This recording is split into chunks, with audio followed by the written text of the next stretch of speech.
What's up guys, and welcome to another video, this time featuring the princess Kitana Khan. Now Kitana, for those of you who do not follow the competitive MK scene, Kitana has had a lot of issues in the game, and the Kitana community has been very vocal as her being one of the weakest characters in the game, considered bottom 5 by many. NRS looked into her and they gave her much needed love to a lot of her movesets and attacks and some of her variations to make her more viable.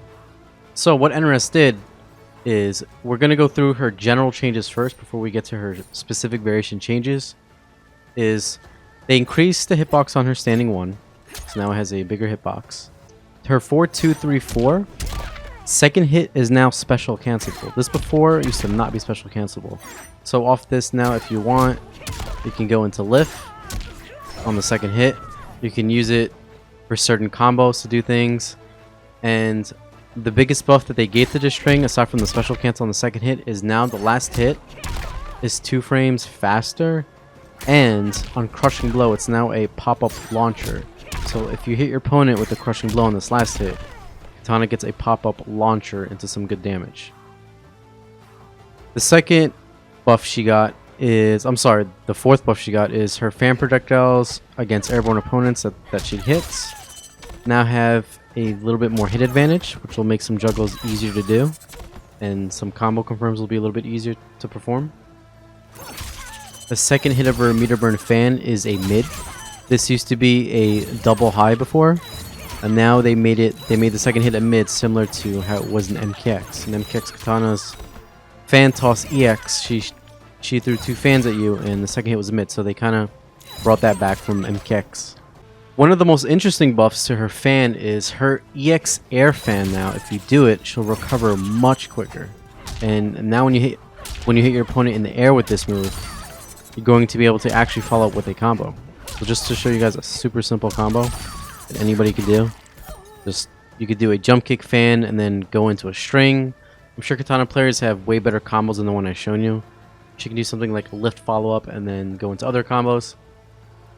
Now getting into her specific variation buffs, we'll start with Fanfare.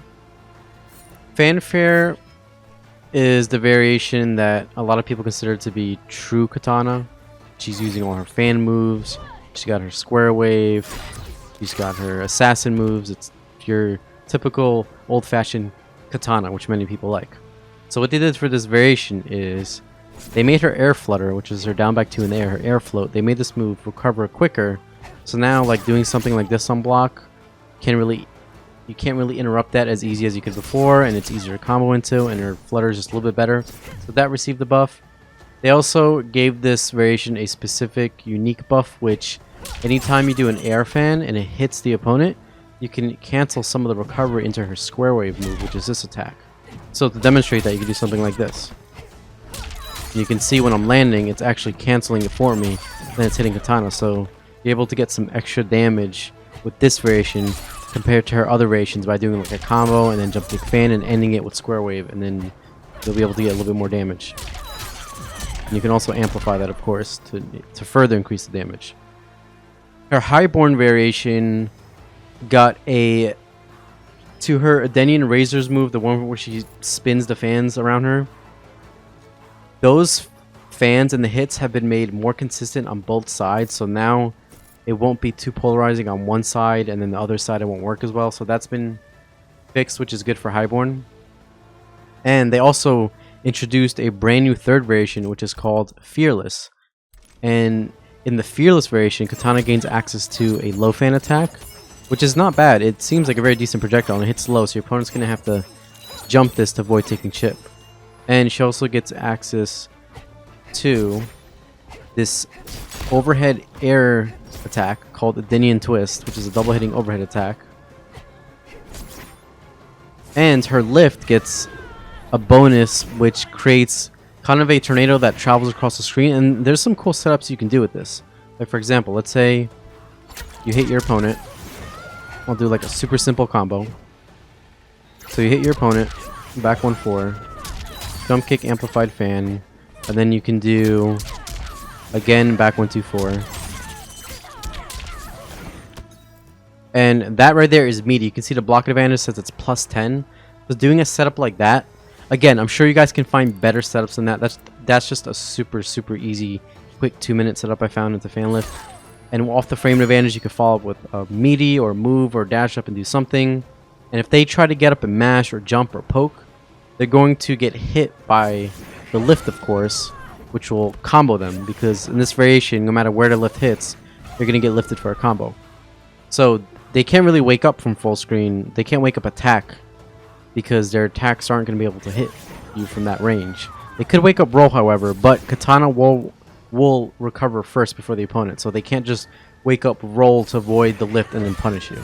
So this could be a good ender if you guys find like a combo where she can get a decent amount of damage and then go for this.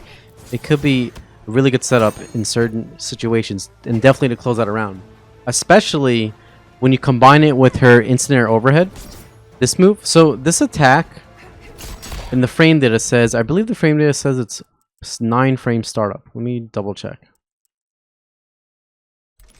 It says it's startup 22, but that can't be right. So it's, if you do it instantly, I'm not sure if that's the exact frame data. I'm assuming it's going to be 13 or so. I could have sworn it said 9 frames before, but it's saying 14 frames right now. I'm not sure if that's counting the jumping frames or not, but in the corner, there is a way for her to combo off this overhead. She has a specific crushing blow requirement, and what the requirement is, let me just turn on easy crushing blow so you guys do not have to see me do her fatal blow 20 times here. So what her requirement for her crushing blow on her instant air Adinian spin move is, it'll work if you hit your opponent with it once your fatal blow is on cooldown. So if you whiff your fatal blow, and you could intentionally do a combo, send them full screen, and then cancel into this and drop it on purpose to gain access to that. So then for those 10 seconds while your fatal blow is on cooldown, you can come in and you can go for her safe low stagger, or you can go for this. And if they happen to get hit by her overhead, which crushes low pokes because she's airborne, so it can be used that way. And the frames are not too different from her low. Let's say you're playing someone, and in the heat of the moment, this could definitely catch somebody. Somebody could definitely get hit by this move in the heat of the moment, especially if they're looking out for a grab, a stagger, a low. And in the corner, what you could do is, if you're the type of Kitana player that likes to drive without her seatbelt on, and you're feeling a little crazy, you could do her back 3 canceled into lift, which will combo in the corner. That could be your low starter. And you can, of course, do your overhead, your instant air overhead, which will launch them while your fatal blow is recovering. So in the corner, you have an option off a low and an overhead. While both of them, yes, they aren't safe on block, you do have an option to get a combo of both options. So in the corner, technically, you could do like a knockdown setup. You could do something like a jump in, and off the jump in is where this mix-up would be more scary than on the ground, because going by the frame data, if that frame data is correct in saying that this move is 14 frames startup, not counting a jump, meaning if you add the jump frames, it'll be like 17, and the low is 13. So that's like a 4-frame fuzzy. You could technically fuzzy it, even though this is kind of sketchy territory, because she could always delay the back 3. She could always delay the overhead. Like, it's not like a string fuzzy where it's always the same exact time. She could delay it. But off her jump in, if she does her jump in, she could cancel her jump in into the overhead. And look how fast that comes out. That comes out in 7 frames. So that's why I'm assuming the frame data is wrong. If you do this instant air perfectly, it has to be faster than 17. I think the frame data is... Someone needs to look into it and see exactly how fast it is. But anyway, in the corner, if you do like a jump in and go into her overhead, you can see if you do it like at the perfect spacing, it'll come out 14, 13, which conveniently is the same speed of her low, which is 13. So if you get the perfect timing off the jump in on block into her overhead and get it to be 13, then you could do that with this jump in low or jump in overhead, and that's straight up a 50-50 that can't be fuzzy. They're gonna have to guess. And like I said, it could be devastating.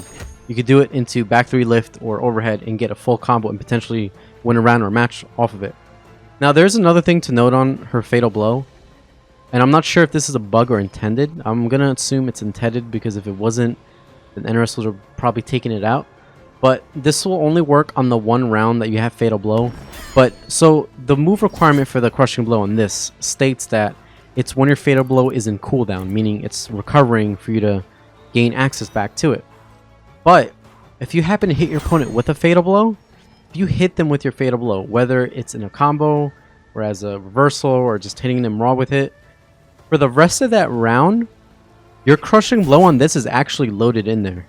Even though your Fatal Blow is no longer on cooldown and you used it, for the rest of this round, you now have access to your Adenian Twist, which is one of the fastest overheads in this game, that will launch your opponent for a full combo.